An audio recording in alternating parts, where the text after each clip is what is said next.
Hi all, it's a story time. ఒక ఆఫీస్లో ఒక టీంలో 8 మెంబర్స్ ఉన్నారు అనుకుందాం. సో ఏం జరిగిందంటే ఆ 8 మెంబర్స్లో ఒక అతనికి యాక్సిడెంట్ అయ్యి మేజర్ ఏం కాదు, మైనర్ యాక్సిడెంట్ అయ్యి అతను ఒక 1 మంత్ రెస్ట్లోకి వెళ్ళాడనమాట, సిక్ లీవ్లోకి వెళ్ళాడు. సో అతని అవసరము టీంకి అయితే చాలానే ఉండింది. ఈవెన్ అయినప్పటికీ కూడా వాళ్ళు ఏం చేశారు, వాళ్ళ కొలిగ్గి బాగాలేదు అని చెప్పేసి వాళ్ళే ఏదోలాగా 1 మంత్ మేనేజ్ చేసుకుంటూ వాళ్ళకి ఇచ్చిన టాస్క్లను కంప్లీట్ చేస్తూ వచ్చారనమాట. The day has arrived.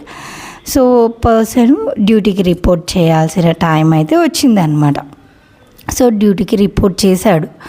So వాళ్ళు అనుకున్నారనమాట, ఓకే ఇతను హెల్తీగా అయిపోయి వచ్చేసాడు, సో మనకి కొంచెం బెనిఫిట్ అవుతుంది, మనకి ఇంతకుముందు ఉన్నంత ప్రెషర్ ఉండదు అని అనుకున్నారనమాట. కానీ ఇతని పర్సెప్షన్లో ఇతను మారిపోయాడు.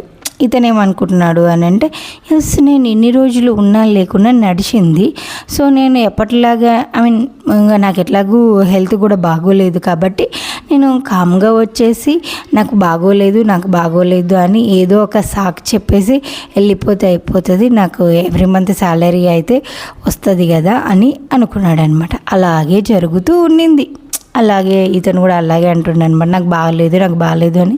అరే టీం మెంబర్స్ ఏమో అదేంటి ఇతను బాగానే ఉండే కదా, ఆల్ ఆఫ్ సడన్గా ఇతనికి ఏమైంది అని వాళ్ళు ఆలోచించసాగారనమాట.